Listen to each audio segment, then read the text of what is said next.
What's up? Yo, what's good? What's good? How you doing, my man? Man, had a busy week. Busy Busy week? week. How about you? Yeah, ditto, bro. Before we get started though, so we can do this roundtable discussion, let's bring in our newest member of the team, Unbreakable Right. Souls. Um, AL. yeah, AL. aka Chocolate Thunder. Stop, pause. I'm out on oh, that. Chocolate Flag on the Thunder's in play. the house. Oh man, what's going on, fellas? Man, so Uh, thank you for being a part of our family. Now we are three the hard way, they call it. right. That's it. Thanks for having me. I appreciate it, man. I appreciate it. Being with two brothers that have amazing stories and are fighting every day and making it happen. It's an honor just to be a part of it. I appreciate it. Yeah, Yeah, same, brother. Very much the same. we're so glad you're here, man. I mean, Gene and I have been rocking this and killing it, but I think the flavor that you had, that chocolateness that you Yeah, man, where my whistle at, man? You say that one more time. you Flag got on the you play. got one more chocolate, bro. I got one more Man, again. One more one Oh, more, man. One more. again. No they gonna audience. call me. This is So my my name dog. is Caramel Delight. No, Unbreakable Uh, Souls, Unbreakable Soul Nation. These are my boys. These are my yes, boys. sir. These are my ride or dies, and I love these guys with the love of Christ. Kind of a Jonathan David relationship out of the Bible. So Yeah. um, I couldn't think of two other brothers to be doing shows with. So I appreciate y'all so much. So I just thought fitting. We've talked on some really hard topics, and not saying that today's show is not going to be a hard topic, but you got three brothers together, and I thought, coming out of some of those harder topics, what better thing to talk about than brotherhood? Yeah. So we want to jump into Unbreakable Souls today, brotherhood. Out the gate, is there anything that's on your mind, either one of you guys, about brotherhood?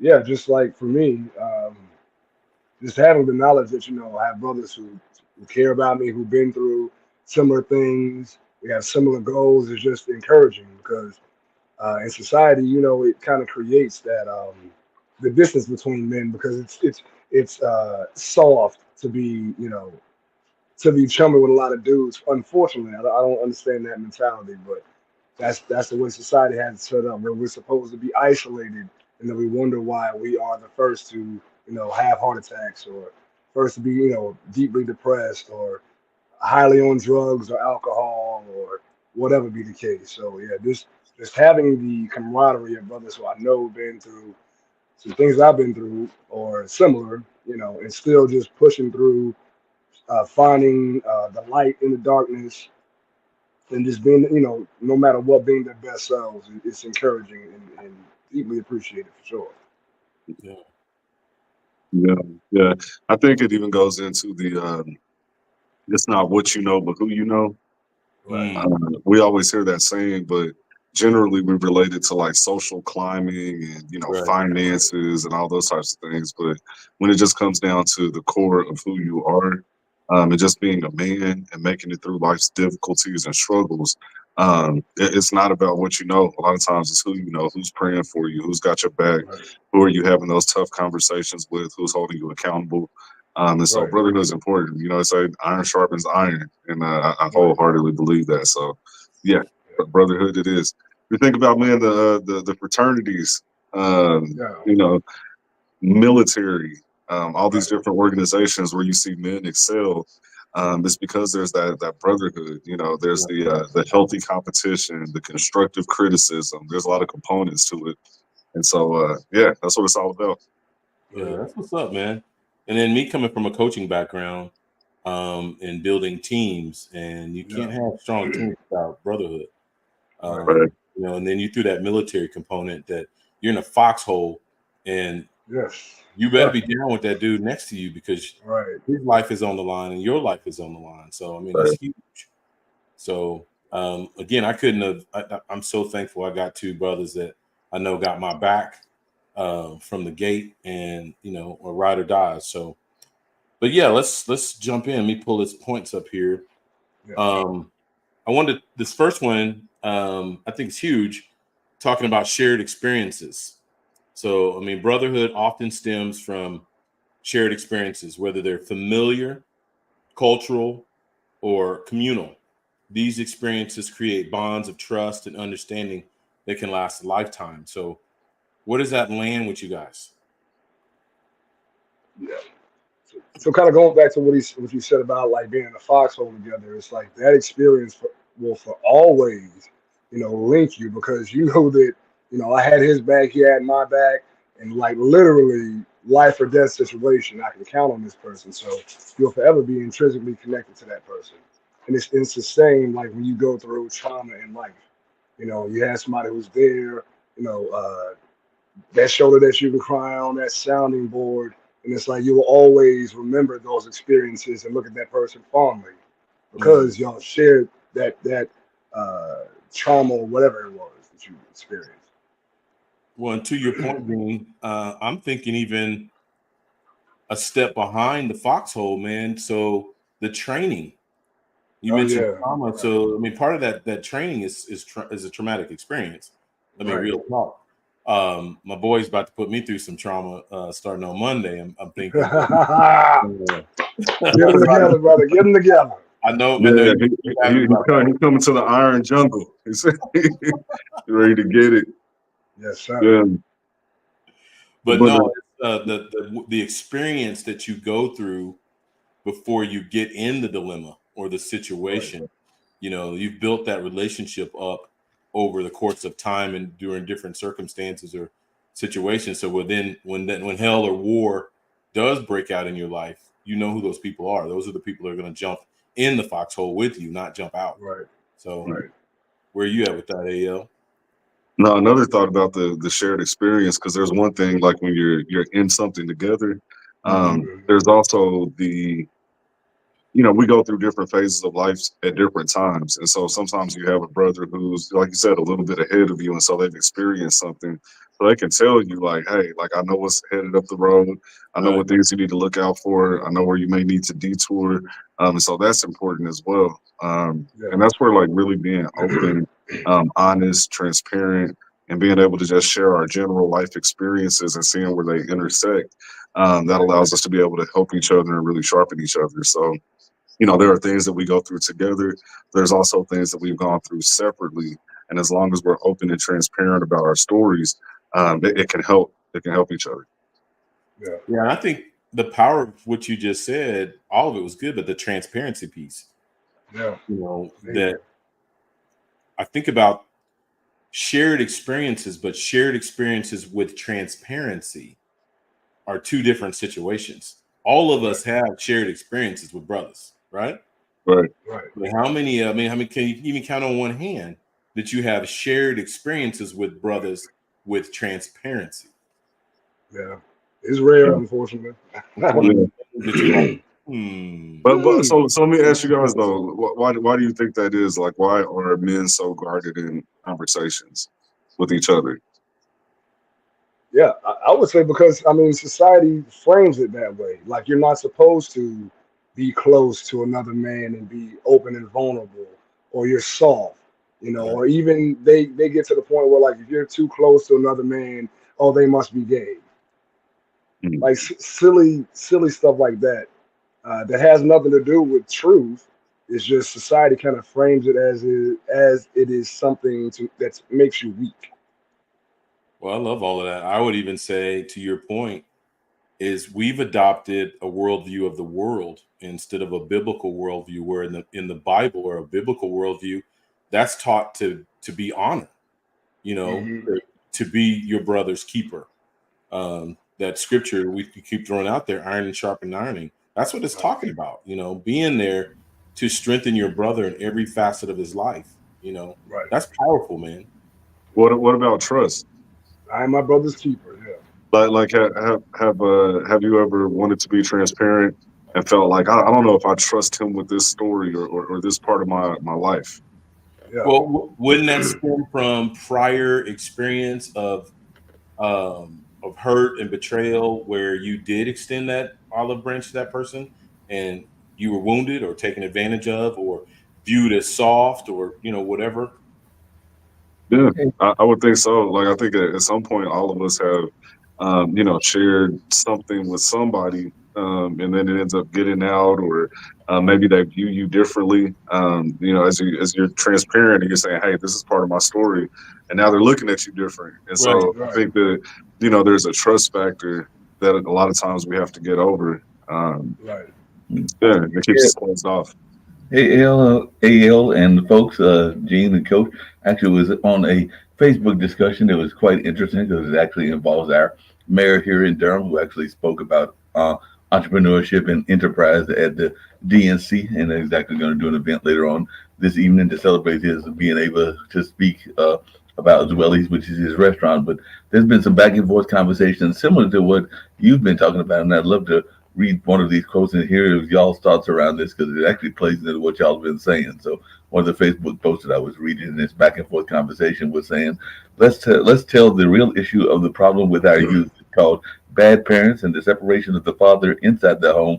This was all a systematic psychological warfare because you have strong males inside the household, you have disciplined males, but you have males that are predominantly in a female household. You will have a submissive and a subordinate group of individuals that are learned and taught how to be controlled by the corporations and their agenda.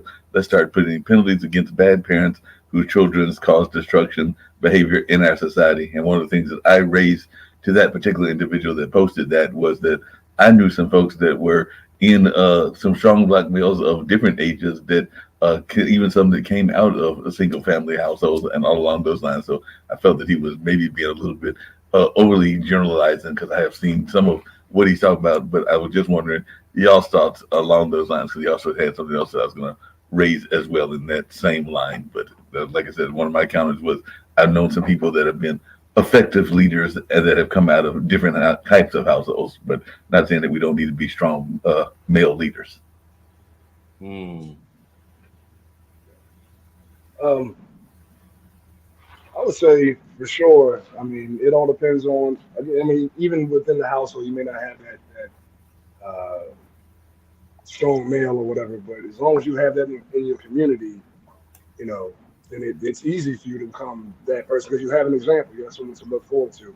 But it's imperative that that young men have that a strong male figure, whether it be a father or uncle or a cousin or family friend or someone down the block. Uh, but yeah, that's absolutely essential. Yeah. And I think a lot of it comes down to choice. And like Gene said, because like I grew up with my mother, but she had me in church, and there were a lot of strong men in church that I could kind of look up to and model after. I was in sports, and so Coach G, I know you can attest to this. As a coach, you become sort of like a father, uncle slash big brother figure in their lives as well. And so, I think that it's incumbent upon the women who are raising single boys to put them in situations where they are able to be around men in some form. Maybe it's not the Right, father, maybe it's not a close relative, but there are so many programs and outlets for that that it needs to be taken advantage of. But ultimately, once we become adults, it is personal choice because the Mhm. neighborhood I grew up in, there's probably about 10 or 15 guys around my age, and maybe one or two of them have fathers in the home. Mhm. And right, to see how it played out, now we're all in our, late 30s, early 40s. Um, there's a bunch of them that don't take care of their kids. There's a bunch of them who are excellent fathers, Right. beyond what they experienced in their own life. And so there is that personal choice that comes into account where at some point you have to hold yourself accountable and say, hey, I'm gonna change the narrative. I'm gonna shift my family tree and it's my responsibility. No, I Mhm. love that. yeah, I most love that. I definitely. think I'm all about community. I'm obviously a coach, so I'm all about community. I'm thinking about my childhood. My father was in my home. So the narrative about the fatherless homes and the kids end up different ways. Well, mine was in my house every day, but he was a provider. He worked, so he was there, but he wasn't there. So the father figures for me were like my grandfather, that I went to see in the summer. My coaches, Al, to your point on that, so that's how when I became a father, I focused heavily on that, and I became a father figure as a coach for several young men, young women. Being a youth pastor, becoming a father figure for so many young people. So I just think it takes a village, and I think I love the way you ended that, AL, with once you reach the age of accountability. I think in biblical terms it's 13, 14, but we might even just push that up for society to maybe like 18, 19. Right. Now it's on you. You got to make a choice. Hopefully mom or whoever the people in your life as a child have surrounded you with a village of people, and maybe they haven't, but now it's on to you. If those are things that you're lacking, now it's on you to go get that and surround yourselves with those types of people in your life. I'm gonna touch on that here in a But minute. Next I, I topic. feel like I feel like that even just goes into like the simple golden rule that we learned as children, like treat others as you want to be treated. And so even if you didn't have a role model, you know what it was to be a fatherless young man. Yeah. You know, you know what it was like. You know what the pains were. You know what moments broke you down and tore you down. And so it's really just a matter of saying, okay, this is what I wish I had, and just be Right. that. And Be that, provide it. Right. Just be that. Yeah, don't Definitely. sit there or plan it out, walk it out. And just as you just to your point, be that.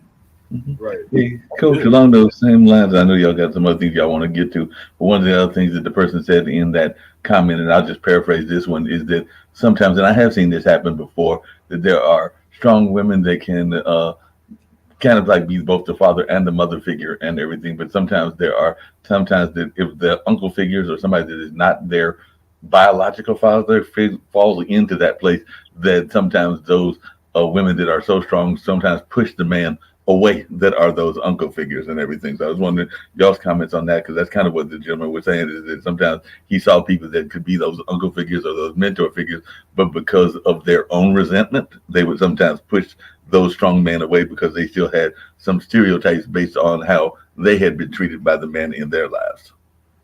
Mm. I mean, I would say like I've got a female dominant family, for sure. Like from the aunts to sisters, I've got four sisters, and so I've got a female dominant family, and so I've seen the things that cause them to be more guarded. Like maybe you have the coach, not Coach G though, not Coach G. That's a good name right there. But you have the coach who, Clean it up, brother. yeah, I got to clean that up for Coach G, but. You got the coach that's, I want to be the uncle figure or the father figure, and really he has ulterior motives. Do you even see it in the church? Unfortunately, let me get close to the kid to get close to the mom, and so I think there's some of that. And then, like you said, just resentment. Like whenever we hold on to trauma and we don't learn how to forgive, accept whatever it was that happened, and then learn how to reconnect with people, we're always going to have that wall that people have to climb. And so I understand why they do it, but at the same time, it is kind of to the detriment of their own children. Right. Yeah, and as a parent, you have to be a long-term thinker. You can't just be about what's good for you in the moment. You have to think about, okay, how is this going to affect them along the lines? So constantly pushing away other men, it's like it makes them resent their own, masculinity in a lot of ways. And that's what what they call now toxic masculinity. Where it's super egoic, and that everything is everybody else's fault, or it's rageful, or however it shows up. It just creates again, like a hatred for themselves, the version of themselves they see in the mirror every day. Oh man, look, I read this statistic. It's crazy. I've never seen this before until like last week, right? But so they were doing research and they collected suicide notes from like a whole bunch of men, and then they analyzed the notes for like keywords that were used over and over, across so many letters. Do you know what the main ones were? I feel useless. Yeah. Yep. That was like the number one word, useless. And so that lends to the fact that men need to be needed. I Right. say that to say when we talk about, you know, the single mother and the trauma that can be placed on the young man, think of how many women, especially on social media, because a lot of times they think like I don't kids need a don't see man. social media. Yeah, I don't need a man. I don't need. So think about the little boy that's like, okay, I am a young man. I'm becoming a man. And so from a Right. little boy, you've been telling me like what I'm growing into isn't needed. Wow. It, And right. so then when they hit Right. a point of like actually experiencing life, you don't know what that trigger may be where he says, you know what, I'm useless. And that was the Right. number one key word in like hundreds of suicide letters. That's powerful, man. That's Yeah. powerful. I'm glad you brought that point up. Yeah. And then Because I mean, another thing I want to throw out there that you kind of said, I think Gene at the end of, or I think AL at the end of yours. I want to be in my shared experience. I want to be balanced because I learned one thing as a young father, 19, 18, 19, and then growing up with no roadmap on how to become a father, not really seeing good fatherhood in front of me other than probably my grandfather. But I guess, I don't know, that's on it. But anyway, my point in that is balance, because as I grew and became father figure for other people, one of the things that I learned that brought a ridge between me and my sons was them always seeing their father out. Where I felt I spent so much time investing in them, um, they kind of still saw, until they grew up and matured, they still kind of saw that daddy's out here and daddy's over here, daddy's over there. What about my time? But I always felt like I gave them the best of my time or the most of my time. What do you guys think about that? I'll go first. Um, Yeah. not the preacher's kid syndrome. Yeah. Yeah. That's what it is. It's the preacher's kid syndrome. They always say like the preacher's kid is the worst. They feel neglected because dad is so busy. You know, they're seeing him help with other families, and he's at the hospital praying over this person, and maybe he missed a basketball game or missed, Yeah. you know, some important event. And a lot of times we don't understand like how important certain things are to our children because we're looking at it through our own lens. And so it's like, oh, Right. it's one game, but that one game might have been the world Can to be them, everything.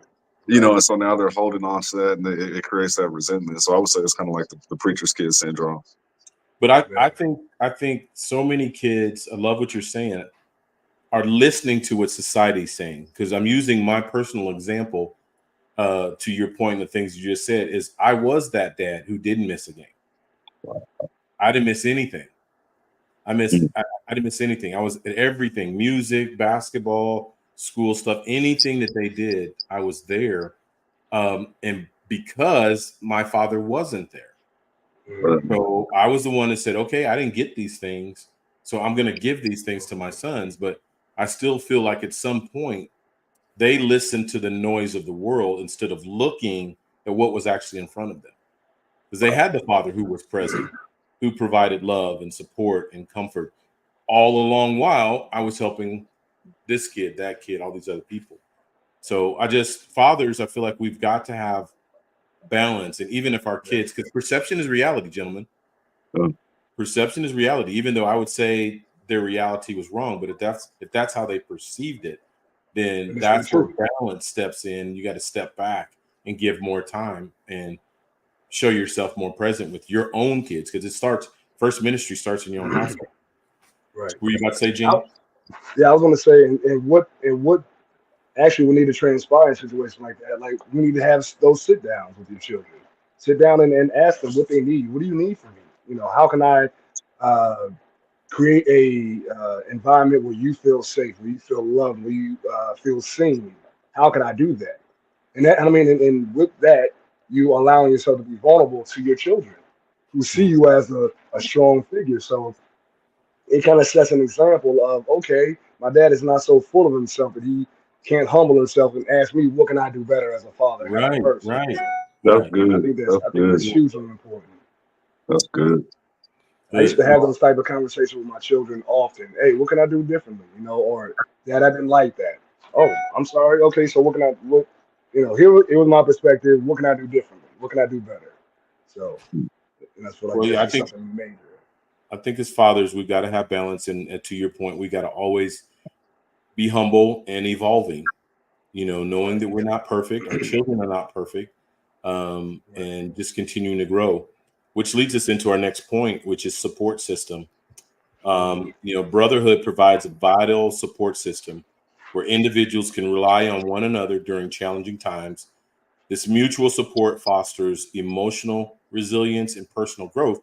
And if we're going to jump into support system, Gene, you probably already know where I'm going with this. I think every man, and I'm going to even push it down to, I'm going to start. I'm a new grandfather to my first grandson. Congratulations. Yeah, 2 weeks ago, 3 weeks. I think it's coming up on 3 weeks now. Big pop. One of the things, big pop. You're right. But one of the things I want to instill in him early in his life is to locate his Paul, his Barabbas, and his Timothy. His Paul is that older father figure, or more. Doesn't necessarily be older, but someone who's more mature, who's more seasoned in life than he is, who pours. All he gets from that guy, that person, is he just pours into him, pours and pours, life and belief and encouragement, support, love, all these things. And then he's got to encounter his Barabbas. His Barabbas is his boy, that he was rolling with, his ride or die, that when he's wrong, he's going to hold him accountable. He's accountability partner. Man, you shouldn't have done that, man. You shouldn't have talked to that girl like that. You should have handled that situation better. You should have paid that bill. You shouldn't have spent that money on this thing over there. But that's also, that dude is going to be his biggest cheerleader. He's going to be the one that's celebrating him when everybody else is turning their back and thinking he's not going to be able to do it. He's going to want to be the one pushing him. And then finally, he's got to have that Timothy, that man or that person that he himself is doing all the pouring. No expectations coming back other than him pouring himself. Everything he's learned, everything he's been taught and experienced, he's pouring that into that younger person. I think a man is full or at his best when he has his Paul, his Barabbas, and his Timothy. What you guys think? Can I ask you something? Yeah. So, I think most people automatically understand the Paul and Barabbas because we want to be poured into, and we understand having that accountability partner. But why is it important for us to pour into someone else? Where does that come into play? To the point that was made in the beginning about, I think it was you, AL, men need to be needed. You were talking about, Gene, you were talking about the mothers. That was AL. Yeah. Okay, watching the young sons watching their mothers talk about how they don't need a man, stuff like that. It's innate by God, put into a young man or a male to be needed. So that pouring into that young man fulfills that need. So I think sometimes men are looking for that from their wife or their girlfriend. I need to be needed by my girl, or something like that, or situations like that. But sometimes that need can be fulfilled just in you pouring into another young man who doesn't have a father figure. Back to the original that we started the whole discussion about. I think another benefit to it is, they say that you don't know something unless you can teach it to somebody else. You don't truly know it until you can teach somebody else. And so it almost reinforces your beliefs. Whatever you're pouring into them, it becomes more solidified in you as well. So, no, I just wanted to hit on that because I know, a lot of times we just hear that, someone's pouring into me and my accountability partner, but nobody talked about the benefits of pouring into others. And so I appreciate that. Yeah, I think that's essential. That's your way of giving back. That's you reap what you sow. So as I pour into, I'm sorry, Gene, I'm gonna be quiet. No, you saying what I was just about to say that. Different voice. You say it. I want you to say it. It's on your heart. But yes, so what you give to others, you receive. And that's period. It's the law of attraction. Everything that you put out, you receive back tenfold. So just giving that, and also if you look at research, one of the things they tell you about people who experience depression, if you go out and do something to someone else who has less than you or perceived less than you, then you feel good because your body releases chemicals and endorphins that help you. Okay, I did something to improve someone else's life. So now my life is improved as a counteract. Well, to your point, it reminds me when we were doing a show and you were talking about the circle of life. Yeah. Remember that? Yep. Maybe speak for a minute on that. I thought that was so powerful. It kind of what you just said, but at circle of life, you had a different kind of spin on that. So Yeah, I don't remember exactly what I said, but it's just that everything feeds into the other. Um, what you do for someone else comes back to you, and it's a constant cycle. You feed, something is being fed, and it's just over and over again. You get that cycle, that return, and then it just makes life better. But if you were to do something negative, you get the same cycle over and over again. Every action has an equal and opposite reaction. right. Right. Just had a quick question for both of you, all three of you. That's why I popped back in and everything. But how much is the brotherhood? Because y'all talking about brotherhood come from different circles. Because I find that a lot of times your brotherhood isn't always the same folks you expect. Like I've got this Pod TV brotherhood that I see y'all at all the time, but it's part of the Unbreakable Souls. But there are some other brothers that I work with on this network, like Grant McGaw, and also my friend Zach, who's got his own network that's in that funk music space. But so there's that kind of brotherhood. But I don't know. I was just thinking about my younger brother, and my younger brother has a couple of friend circle groups, for lack of a better term. Like I've mentioned to y'all before, that he's got his Slingshot Club, which is the car club, and all along those lines. So that's a lot of brothers that he bonds with under that love of the cars and everything. Right. And the same thing with what he pulled me into some probably 10 or 15 years ago, because this is about to be football season. So the fantasy football stuff that he got me into. So I'm trying to figure out what players I'm going to draft and all along those lines. But we've got a lot of brothers and some sisters that are involved in that. So there's that brotherhood and the common interest, because there's the love, both the love of football, but also the love of statistics and the players and what they're doing, because that's what fantasy football is all about. So I just wondered y'all's thoughts around those bonds that you develop, and maybe they're not always bonds from the traditional sources like church and school, but they're from different organizations as well. So I just wanted y'all's thoughts about that, because I know that Gene has got his band, which is a band of brothers and sisters, and I'm sure you got some things even with your coaching. And I don't know that much about what AL's got, but maybe he's got some clubs that he's involved with as well. But I was just wondering how that plays into y'all's development of these bonds that are part of the brotherhood. Yeah. So actually, the funniest thing is you led right into the third point, which is diversity and inclusion. So that's perfect timing, Mark. Yeah. So to go on to the point, brotherhood transcends differences in background, beliefs, and lifestyles. Embracing diversity within brotherhood can lead to richer relationships and a deeper understanding of the world. So to that point, like my friends all are just vastly different and very much the same. And it's the differences between us that actually bring us closer, because it's like I want to learn about that. And so you grow as a person, and then that bridges you tighter together as comrades. And I have friends who are from different backgrounds, different sexual orientations, different colors. My best friend, shoot, he's a white guy, and I mean, like, we've been best friends since I was 10, and like that is my best friend. Like, we talk every day at some point. But his lifestyle was similar to mine and very different. And through beginning to know him, I started to learn different skills, and now I use. So. But just on that same line, because as you were saying that, I was thinking that my younger brother that I mentioned, my only brother in that sense, because it's just me and Malik, but he was very much into video games. He's still into video games to some degree. He actually developed a pen pal friend, and that pen pal friend actually at one point decided that they wanted to move. They were living, I think, in Philadelphia or something along those lines. So it was that love of the video games and their communications and their talking. He now lives in the same state that I live in. He lives in North Carolina, because when he needed to find a place to move and a job, that friendship actually helped him line up the job that he got and everything. Because he's like, how can I find a job?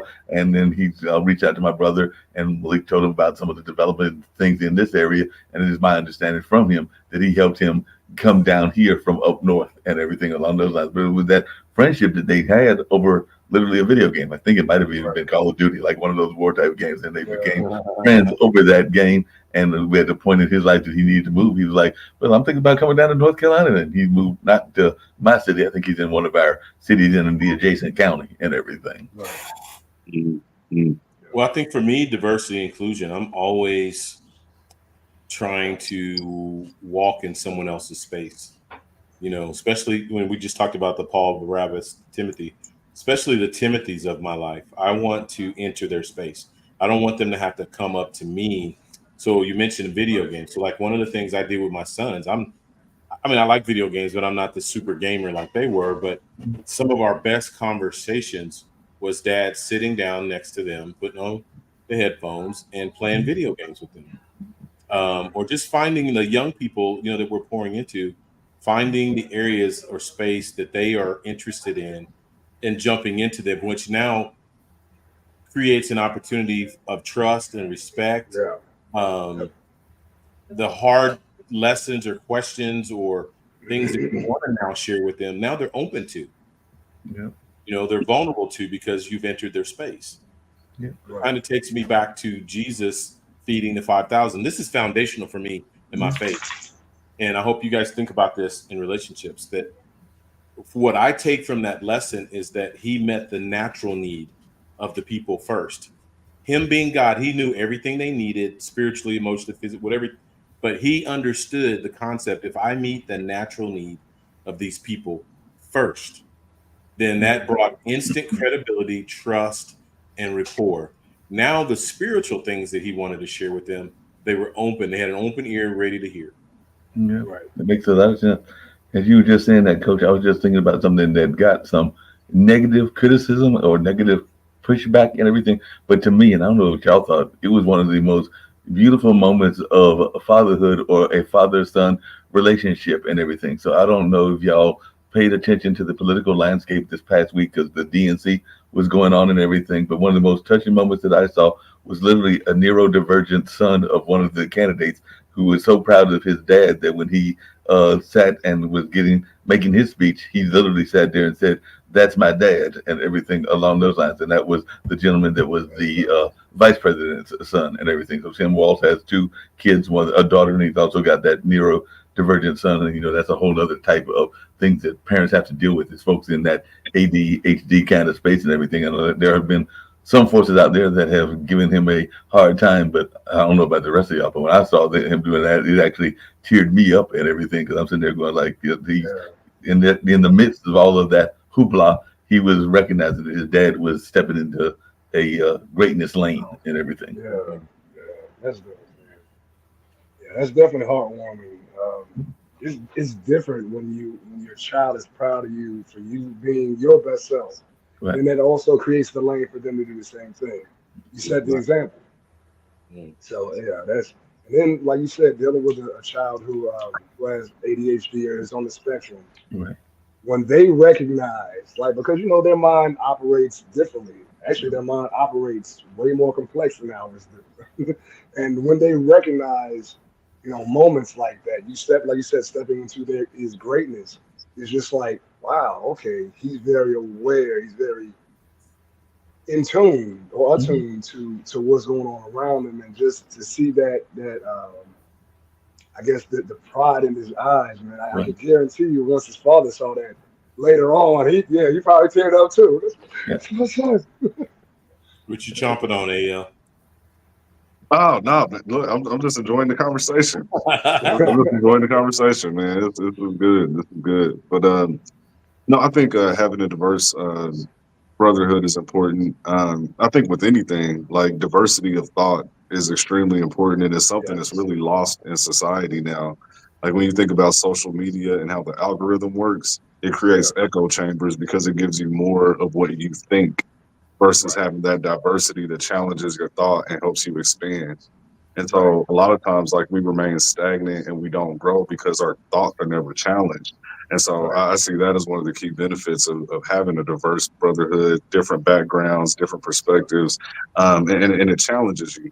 The other thing is exposure. So like, again, I didn't have my father in the home. The first time I actually went hunting with a friend of mine. That's what Right. he did, and so it exposed me to something that I needed to learn as a man. I'm not a handyman. I'm real quick to say that, but I have friends who are, and so having that access to people who have different information is important. And so it's like when you're building your brotherhood, there can be some level of intentionality to that. Yeah. Come on. Come on. I've got my boys that I grew up with. We shared the same experiences, but now that I'm able to select my friends, I'm able to go out and get into different circles. Who do I need in my circle? Like that's something that we have to identify. Like who do I need in my circle and seek those people out so that we can continue to grow. Sometimes that brotherhood can come at interesting times because you mentioned that you had that friend, Gene, and everything that was one of your best friends that's a white gentleman and all along those lines. And I remember that many years ago when I worked at a pharmaceutical company in like their shipping and receiving department, there was a young fellow there and was in some of the early days, so we're talking 15, 20 years ago, of rap music and everything. And he was definitely a country young gentleman. I mean, we're talking about he was probably the epitome of a redneck, but because he knew that I loved and was interested in music, we developed a bond. Unfortunately, I lost touch with him because he would be sharing his rap lyrics with me. So he would literally be writing these rap lyrics and he would share them with me on his notebook. And they were actually some pretty good rap lyrics. I mean, some of them were dealing with the stereotypical rap things because he was part of the drug culture, for lack of a better term, but there were also some relationship things that were there as well. But I just remember him even to this day, even though we lost touch, but having that bond and him just wanting to share with an elder. Because even at that time, I was probably, if I'm 60 now, I was probably in my 30s or 40s at that time, and he was probably like early 20s and something along those lines. But just sharing that bond with him over a common interest, the interest of music and Right. culture. Right. Yeah. That's powerful. I learned that concept, I think, pretty early in life, around the church. Mm-hmm. I remember a church I went to in the city, and the pastor actually had a mechanic shop across the street from the church. And I would go sit and just watch the OGs play dominoes. Mm-hmm. Yeah. Oh yeah. Dominoes or chess. Checkers Yeah, are one of those. yeah. So, but speaking of diversity and inclusion, it was just so many different types of men would roll through those games.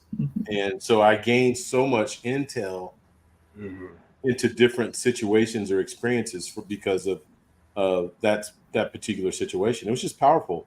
Yeah. And obviously in the moment you don't seize the opportunity and realize the value of what you're gaining. But now as a 53-year-old man reflecting back on the knowledge and wisdom that was thrown out in that game was just powerful. Coach Yeah. G, that actually brings a question about brotherhood to you that I was going to ask, and all along those lines. Because another thing that I remember is I've lived in different apartment complexes here in Durham, but one of them I lived in, I think it was called the Oaks and everything. But there was a church. Oftentimes you're trying to find your church home, and it was very much of a Pentecostal church. My family is more raised Baptist, and I consider myself, as I've told y'all on this show, more spiritual than religious. But one of the things I do remember of that church was a couple of them times going out on like some male bonding field trips and everything. Like I think they did one to do gardens and we just sat there and bonded over things. I think there was another time that we went to one of our local restaurants. It might have been Mayflower or something like that. So I know the pandemic got people away from some of those things and everything. So I just wondered, are the churches still doing those male bonding things? Because like I said, this was probably 10 years ago, 10, 12 years ago. And I actually enjoyed that conversation. Might not always enjoyed every aspect of that particular church, but I did enjoy those male bonding trips. So I was just wondering, as one that's involved in the church, both you, well, primarily you, Coach G, and I think AL as well, is that something y'all are seeing the churches continue to do? Because that is a place where the brotherhood can be built. I would say there was a long stretch of time where it wasn't. So we had that when I was younger. We used to like go camp out and just have different bonding events. As I got older, it seems like that fed out. It just kind of faded out. Not sure why. Maybe I don't know. A lot of men left the church. I would say like kind of early 2000s, but I do see a resurgence of that That's one of the things that we do with Elevating Men. And so we have a monthly prayer breakfast. We call it the Man Cave Prayer Breakfast. We do it every month. We just get together. We pick different topics. We discuss them. We have speakers come in, etc. And I'm seeing more churches around the city beginning to adopt that. And so, yeah, I think it's coming back. I think it's making a comeback. Well, hey, good point. I want to pivot in this space, really to throw at AL and Gene, since we're talking about diversity and inclusion, in relationship or marriage. So, and now you're, as you're dating and marrying, now you're bridging two families together. What a better example of diversity and inclusion and bringing differences together to make one. Right. Speak into that. What's that look like? How's that feel? Yeah. So when you marry someone, you're merging families, you're merging mindsets, finances, you're merging so many different things, and it makes you aware of parts of yourself, like where you need to grow, because that's what a partner is about. They're supposed to help you strengthen your weaknesses and further fortify your strengths. Um, so yeah, I mean that is a great opportunity, especially if like you have kids in a situation like that. Right. Oh man, like now you become a role model. So it's like you have to. If you didn't have that example, then you create it in your head, or create it through your character. Just because you know what's needed as a guardian. So yeah, it helps you automatically grow. It's like you're put on, you're put there, push forward. Now it's time to grow, and these kids are going to follow you, or this relationship is going to stretch you in ways that you never expected. Also, So much. I think love makes you more open-minded. Right. Automatically. So if there's somebody that you have no connection to, there's no love there, and you don't see eye to eye on the topic, you just dismiss it as I don't see eye to eye with that person, and you keep it moving.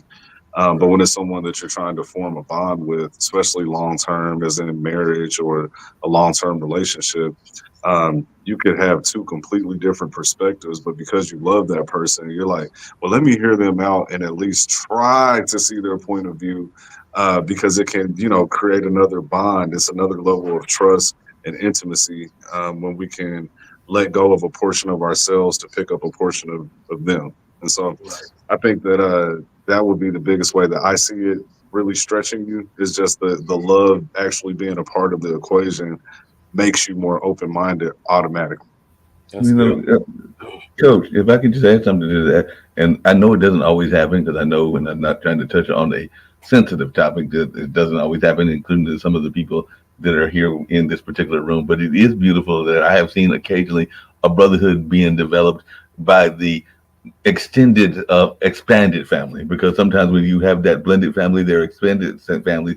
And I have seen a few cases. I've seen some cases that are not, it is not always able to happen, but I have seen some families where the ex and the current actually become friends and become brothers in their own right and everything. So I've actually seen and witnessed that. I think in some of my brother's situations and everything, where he became friends with that person that was the original spouse of the other person and everything. So it can happen. It doesn't always happen, because sometimes people, coming back to our conversation around toxicity and putting some of the past behind you, that they can not let it happen. But I have seen it happen where it can happen, and all along those lines. So just to throw that out there, because I've seen some brothers that literally you said they're going like, wait a minute, that's for your ex and this is your current, and y'all still best of friends. But I've literally seen that happen.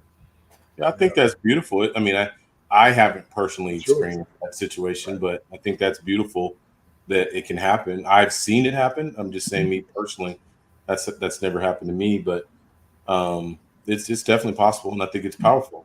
So, So I would say now it's not necessarily it's not the romantic aspect of it. Like there are family members of my ex who I still talk to like weekly. They check on me. They call me uncle. Uncle Gene. I'm Uncle Gene to them. I've known them since they were like 4 or 5, and I still talk to them often, even though my ex and I are no longer together, and things, gone toxic, but there are still people in that family who still regard me highly, which I was nervous about, to be honest with you. Yeah, But I yeah, think I think that just the fact that you have a person who is from a past relationship that no longer exists, and you still have that bond. That means to me that bond was something that was genuine and Right. authentic. So yeah, and that bond can last for a long time. It wasn't a male that I was talking to. It was actually a young lady I was talking to, but she actually works here in the center, and she was telling me that she's got some 64 nieces and nephews. And I'm going like, well, how many people you got in your family and everything? But what she was breaking down to me was that those weren't all, to your point, Gene, those weren't all her natural siblings. There were people that right, were friends' kids and other right, kids, because she's like me, has no kids of her own, but she's got like some 64, because she literally was showing a couple of those kids were probably like 5 or 6, if that age. They might have been a little bit older. Literally the art around here and the building around here on the iPhone. Coming back to technology, she was showing them the building because they have that kind of bond and everything. So you're right that bond can also exist, and it can be that extended family. I was actually talking on Zach's show earlier about how important the extended family can be, even among our various brothers and even some of the sisters as well. yeah. I like all of that. I think our next point is a good ending point for us for today. It's been a great discussion. Responsibility and accountability. I mean, just let that marinate. Responsibility and Oh yeah, accountability. I mean, being a part of a brotherhood often comes with a sense of responsibility to look out for one another, kind of how we talked about in the beginning. This accountability helps us strengthen the relationships and promotes a culture of care and respect. Think about that. If we could get back to the original mindset of brotherhood and just ending with that last piece of that, that helps to strengthen relationships and promotes a culture of care and respect. Just imagine what that would look like. And I'm talking about all men, but right now specifically in the Black community, if we as Black men got back to a culture of care and respect for one another, what would right, that look like? How much? I mean, to me, that's like a nuclear bomb exploding in our community, but in right, a positive way, right, and bringing us back to our original self. I'm thinking about our families and culture in the 20s and 30s and 40s, 50s, before the introduction of like the ghettos and different things like that, welfare and systems like that were designed to divide us. yeah, That point, the design to divide us, like um, when you listen to our music, it's just our music, but we're talking about killing each other, robbing each other, Right. taking each other's women, and so it goes back to the beginning when we were talking about trust. It was like, okay, well, a key thing we need to do is open up to each other and have these right, conversations. But one reason we don't is because we don't trust each other. So then you Mhm. have to ask why, and then you look at these root causes: the music, social media, past hurts, past traumas, those things tear us apart. And so I love what you said there. We do have to learn how to like rebuild our brotherhood as a community. Not just the three or four of us, but at large. And how do we do that? And so I guess that would be my question to you guys. Like, what are some things that we can do to really start rebuilding that community of brotherhood on a larger scale? Can I jump right. in on that? Go Well, two things. One, I think, as Mark you lit kind up. of Can I alluded, throw it in? Like a cookie was thrown out there.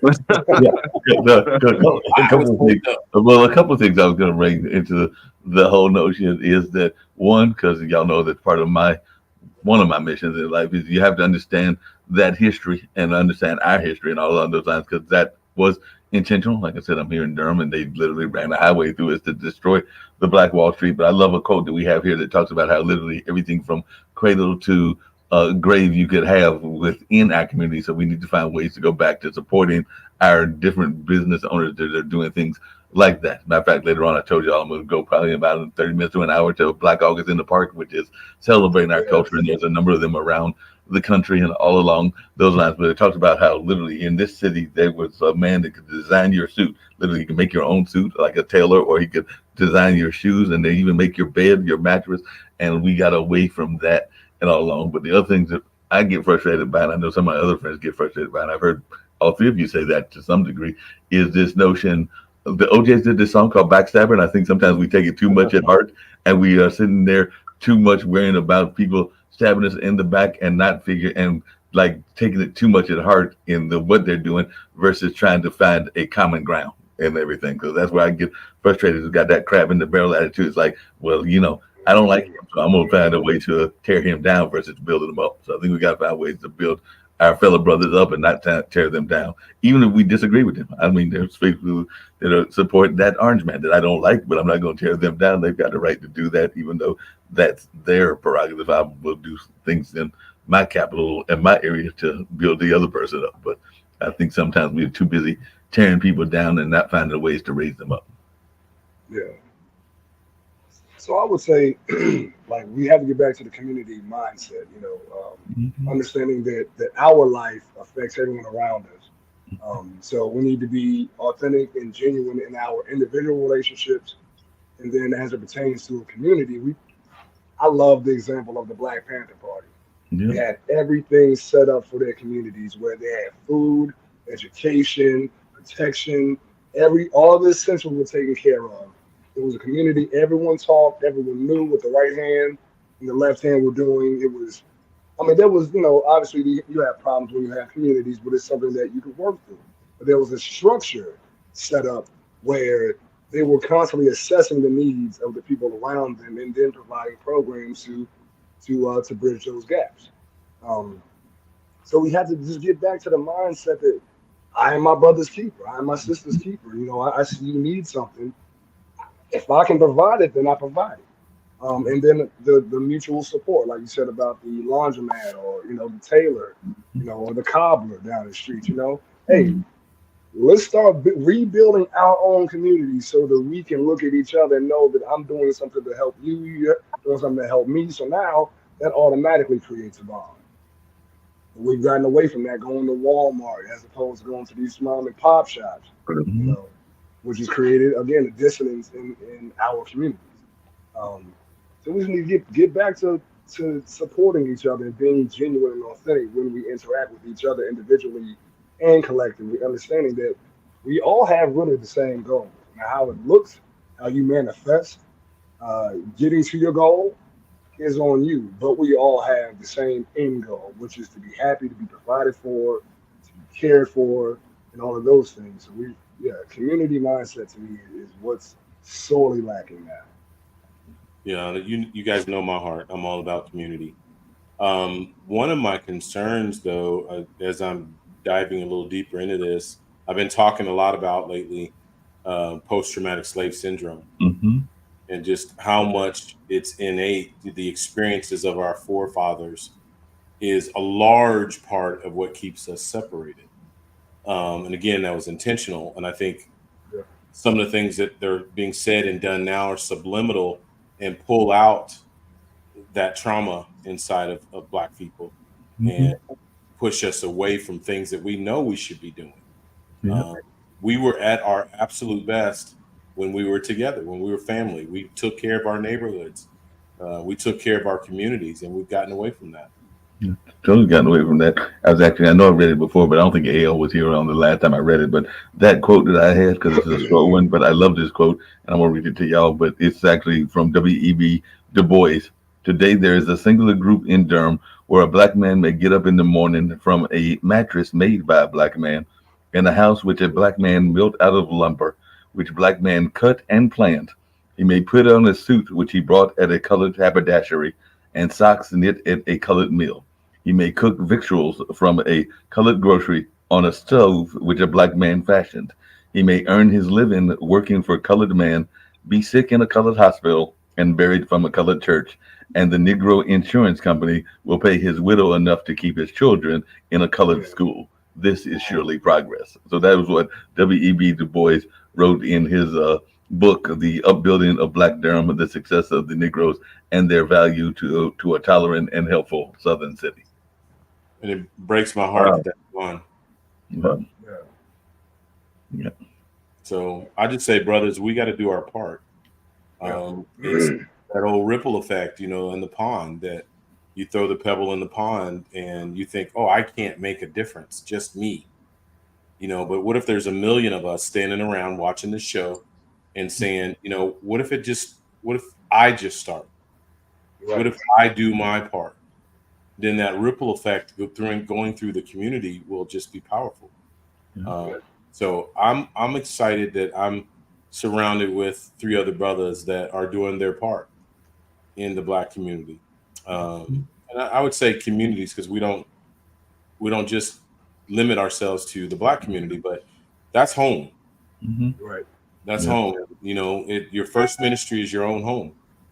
So, and I think that's where I'm always outside groups say things about, why are you so focused on the Black community? But that's home. I mean, that's where my focus should start, is in my own home. So I applaud y'all for the efforts and the actions that you've taken, the sacrifices that you make, doing shows like this, to be vulnerable, to share your heart, and, just do your part, make that ripple effect start with you. Yeah, no doubt. We applaud you as well. Everything that you're doing. And thinking of applauding, I think we should go out with Gene's song, that second song, not the first one. I think we should go out with Gene's song and all along those lines. It's another powerful song, and he's got all his comrades and everything along those lines. So we're sorry with y'all. I think we should go out with that song. Okay. Thank you, brothers. Thank you all. Yeah. Thank you all. Y'all have a great weekend. Enjoy the rest of the week. Be safe. Thank you all for being here with us at Unbreakable Soul. Peace. Peace.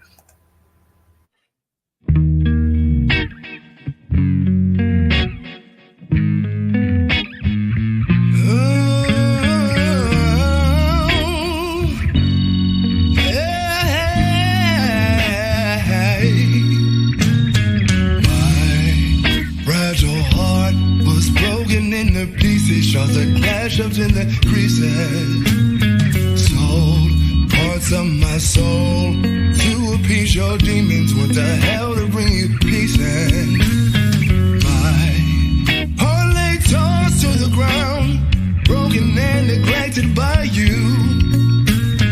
Now you avoid me like the dark, and I'm done playing your fool. Almost died when you left me. Thought this pain would break me. Hear these tears would clear me. When I saw you release me, your love is only skin deep. So you deserve to miss me. You deserve to miss me. You deserve to miss me.